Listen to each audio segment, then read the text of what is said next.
എല്ലാവർക്കും എൻ്റെ ചാനലിലേക്ക് സ്വാഗതം. ഞാൻ ഇന്ന് വന്നിട്ടുള്ളത് ഒരു ഈസി മെത്തേഡിൽ ഉണ്ടാക്കിയെടുക്കാൻ പറ്റിയ ഒരു ബീഫ് കറിയുടെ റെസിപ്പി ആയിട്ടാണ്. ആദ്യം ഞാനിവിടെ ഒരു ചട്ടി എടുത്തിട്ടുണ്ട്. അതിലേക്ക് എല്ലോട് കൂടിയുള്ള 1 കിലോ ബീഫ് കഴുകി വൃത്തിയാക്കി എടുത്തിട്ടുണ്ട്. അത് അതിലേക്ക് ചേർത്ത് കൊടുക്കാം.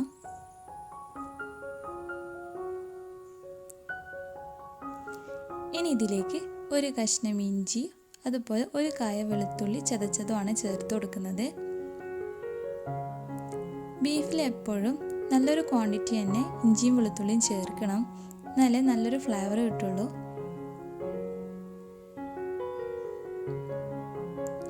ഇനി ഇതിലേക്ക് 4 മീഡിയം സൈസ് തക്കാളിയാണ് ഞാനിവിടെ ചേർത്ത് കൊടുക്കുന്നത്. അതുപോലെ 3 വലിയ സവാള, 4 പച്ചമുളക്. ഇത് ചേർത്തതിന് ശേഷം ഇതിലേക്ക് ആവശ്യത്തിനനുസരിച്ച് ഉപ്പും കൂടി ചേർത്ത് കൊടുക്കാം. ഇനി നമുക്ക് സ്പൈസസ് ചേർത്ത് കൊടുക്കാം. അതിന് ഞാൻ ആദ്യം 1 ടേബിൾ സ്പൂൺ കുരുമുളക് പൊടിയാണ് ചേർത്ത് കൊടുക്കുന്നത്. 4 ടേബിൾ സ്പൂൺ മുളക് പൊടി. ഞാനിവിടെ കാശ്മീരി മുളക് പൊടിയാണ് എടുത്തിട്ടുള്ളത്. നിങ്ങളുടെ എരിവിനനുസരിച്ച് ഇതിൻ്റെ ക്വാണ്ടിറ്റി കുറയ്ക്കുകയും കൂട്ടുകയും ചെയ്യാം. അതുപോലെ 1 ടീസ്പൂൺ മഞ്ഞൾപ്പൊടിയും കൂടി ചേർത്ത് കൊടുക്കുന്നുണ്ട്. ഞാനിവിടെ ഗരമസാലയും വിനീഗറും ചേർത്ത് കൊടുത്തിട്ടുണ്ട്. അത് വീഡിയോ സ്കിപ്പായി പോയതാണ്. അപ്പോൾ അതും കൂടി ചേർത്ത് കൊടുത്ത് നല്ല രീതിയിൽ ഇതൊന്ന് മിക്സ് ചെയ്തെടുക്കാം. ഇനി നമുക്കിത് അരമണിക്കൂർ ഒന്ന് റെസ്റ്റ് ചെയ്യാൻ വേണ്ടി മാറ്റിവെക്കാം. അരമണിക്കൂറിന് ശേഷം ഞാനിവിടെ സാധാ വിറകടുപ്പിലാണ് ഇത് വേവിച്ചെടുക്കുന്നത്. ഞാനിവിടെ ഒട്ടും തന്നെ വെള്ളം ചേർത്തിട്ടില്ല.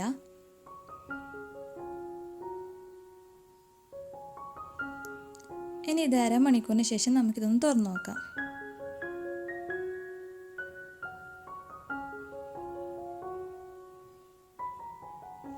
ഇവിടെ നമ്മുടെ ബീഫ് ഒരു ഹാഫ് വേവായി വന്നിട്ടുണ്ട്. ഇപ്പോൾ നമ്മളെ ബീഫിലെ വെള്ളമൊക്കെ ഇറങ്ങി വന്ന് അതെല്ലാം വെറ്റി തുടങ്ങിയിട്ടുണ്ട്.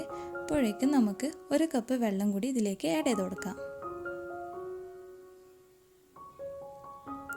ഇനി നമുക്ക് ഇതിലേക്ക് വേണ്ട താളിപ്പ് തയ്യാറാക്കാം. ആദ്യം ഒരു ചീൻചട്ടി എടുത്ത് അതിലേക്ക് വെളിച്ചെണ്ണയാണ് ഞാൻ ഇവിടെ ചേർത്ത് കൊടുത്തിട്ടുള്ളത്.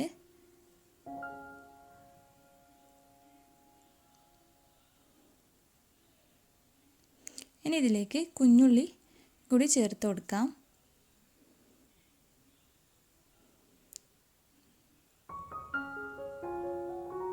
രണ്ട് വറ്റൽമുളക്, കുറച്ച് കറിവേപ്പിലയും കൂടി ചേർത്ത് കൊടുക്കാം.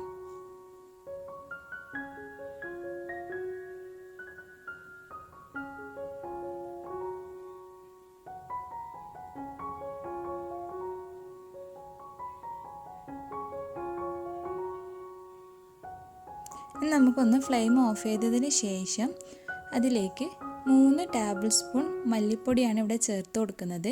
മല്ലിപ്പൊടി എപ്പോഴും ബീഫ് കറി വെക്കുന്ന സമയത്ത് ലാസ്റ്റിലോട്ട് ചേർക്കാൻ ശ്രമിക്കുക, എന്നാലും നമുക്ക് അടുക്കി പിടിക്കുന്ന ഇതില്ലാണ്ടാവും. നല്ലൊരു ടേസ്റ്റും കിട്ടും ഈ വെളിച്ചെണ്ണയിലിട്ടൊന്നും മൊരിയുന്ന സമയത്ത്.